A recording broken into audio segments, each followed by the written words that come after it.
sekarang biodata daripada Rasulullah. Abu Abdullah Abdul Muttalib wa Hashimun Abdul Manafin yantasib. Abu Abdullah, Rasulullah punya bapak namanya Abdullah. Ya, Abdullah. Kemudian bin Abdul Muttalib bin Hashim bin Abdi Manaf Yantasib. Ini adalah turunan-turunan Rasulullah dari atas sampai kepada Rasulullah ke bawah. Iya. Dan ini wajib juga kita harus mengetahui. Ya, wajib juga harus mengetahui supaya nanti kita lebih yakin akan luar biasanya Rasulullah, keutamaannya. Nanti itu ada kaitannya dengan qasidah Burda, dengan qasidah Al-Barjanji, semuanya akan ada kaitannya. Jadi bapaknya Rasulullah siapa? Abdullah. Siapa istrinya? Aminah, Siti Aminah bin Wahab Az-Zuhriyah. Kemudian Abdullah ke atasnya bin Abdul Muttalib. Siapa istrinya Abdul Muttalib? Ini, jadi kita pengen tahu nih dari engkong sama nyai, engkong nyai nih. Nah, kalau dari Abdullah bapaknya, bapak Rasulullah punya istri namanya Aminah. Ini kita dari ke bapak dulu nih ya, dari bapak. Nanti besok baru kita dari emak. Sekarang dari jalur bapak dulu. Abdullah bapaknya, kemudian punya istri namanya Aminah. Aminahnya binti Wahab Az-Zuhriyah. Kemudian punya bapak namanya Abdul Muttalib. Punya istri Abdul Muttalib namanya Fatimah. Jadi Abdul Muttalib kakeknya Rasulullah yang pertama itu punya istri namanya Fatimah bin Amrun Al-Makhzumiyah. Itu istri nenek, istri dari engkong Abdul Muttalib. Abdul Muttalib punya bapak ke atas namanya Hashim. Hashim istri suami istrinya bernama Salma. Ya, jadi engkong Hashim punya istri nenek Rasulullah namanya Salma binti Amrun An-Najariyah.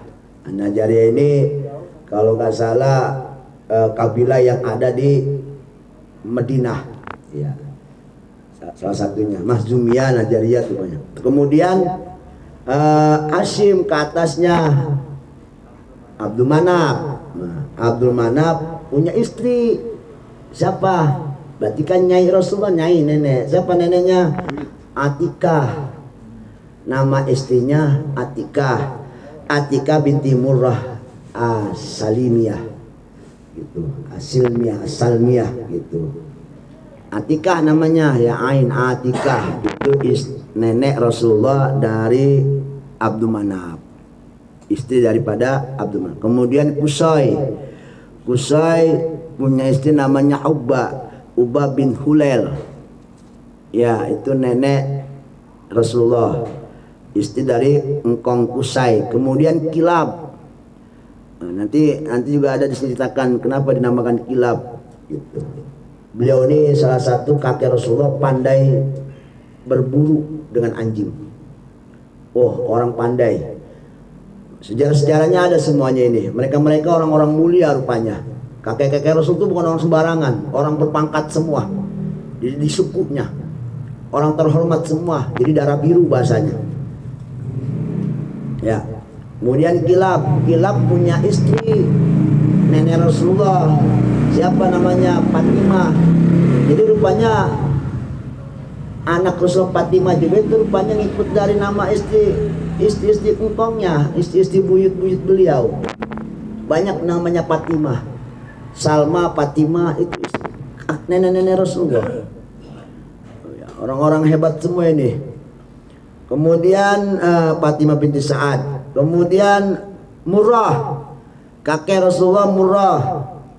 Nama istrinya Indun.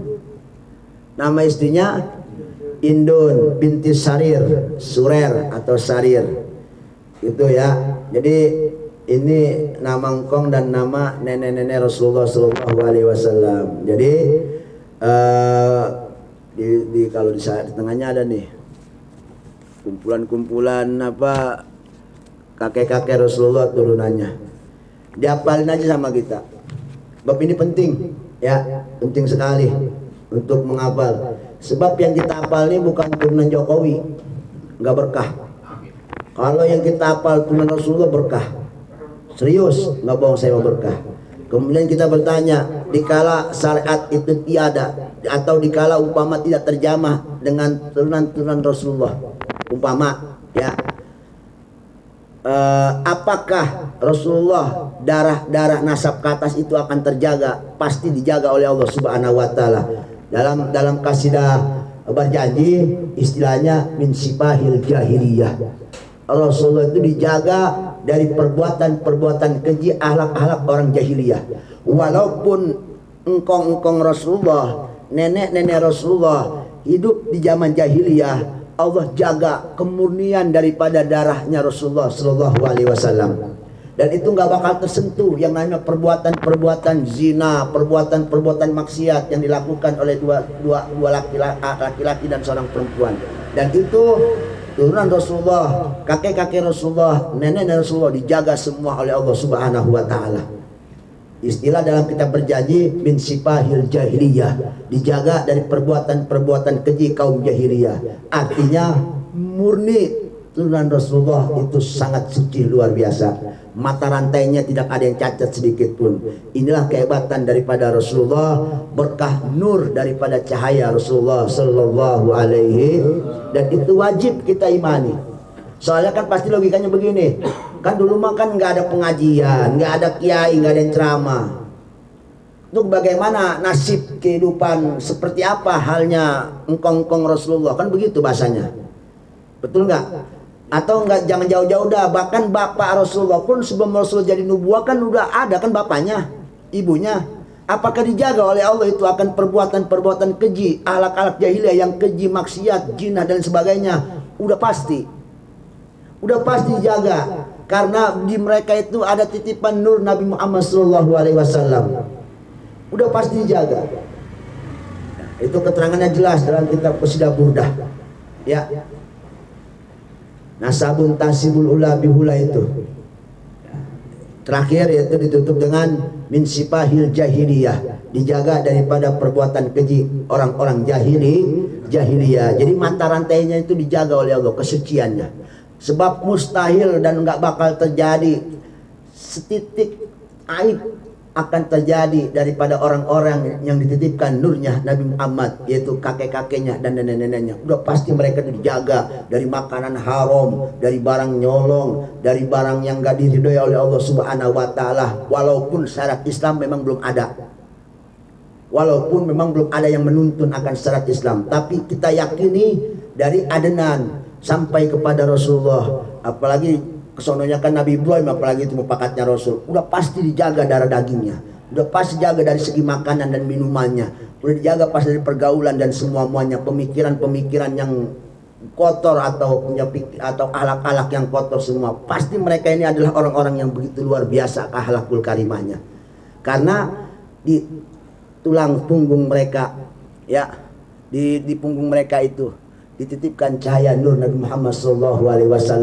yang nur itu nanti akan dilahirkan oleh Siti Aminah, dan itulah lahir akan seorang manusia yang sangat-sangat super luar biasa, yaitu Habibana Nabi kita Muhammad Sallallahu Alaihi Wasallam.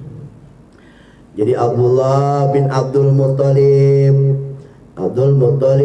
bin Hashim bin Abdi Manaf bin Qusay bin Kilab bin Murrah bin Ka'ab bin Lu'ay bin Galib bin Pihir bin Nador bin Kinanah bin Huzaimah bin Mudrika bin Ilyas bin Mudor bin Nizar bin Ma'ad bin Adnan.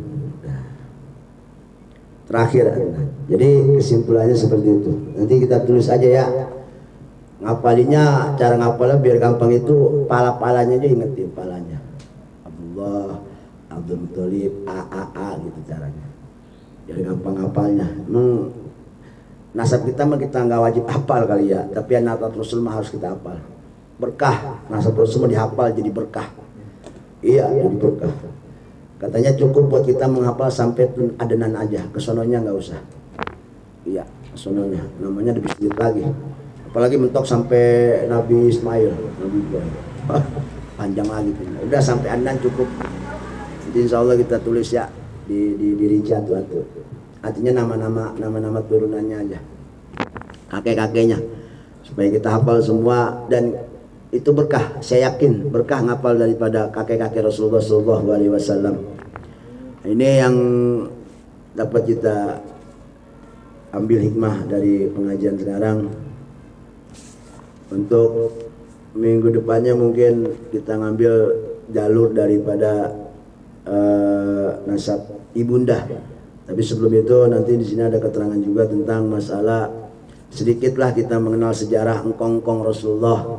Ya kayak tadi umpama namanya kilab, kenapa? Ya sedikit banyak biar kita tahu. Enggak buta-buta amat lah gitu bahasanya. Ya seperti Abdul Muthalib itu punya nama lain namanya Amir. Amir. Ada juga yang mengatakan Syaibatul Hamdi. Ya, itu kalau nggak salah tuh lapas Syaibatul Hamdi itu kalau kita baca berjanji ada tuh lapas Syaibatul Hamdi. Humilat hisalu saniyah. Kalau nggak salah begitu bahasanya. Di berjanji. Di Maulid berjanji. Kemudian Hashim kakek Rasulullah juga kan Abdul Muthalib Hashim juga punya nama lain yaitu Umar. Umar salah satu nama lain daripada buyut Hashim atau Ula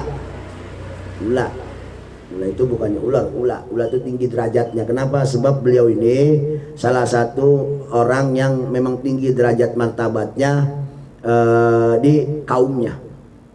Jadi mungkin ketuanya lah bahasanya, ketua kampungnya tuh beliau, dedengkotnya, sesepuhnya bahasanya, orang yang dihormati dan disegani.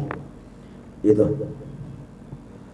Nanti besok kita sedikit cerita tentang engkong-engkong Rasulullah 10 menit lah. Ya, mungkin ada yang dibuka, ada yang enggak di sini.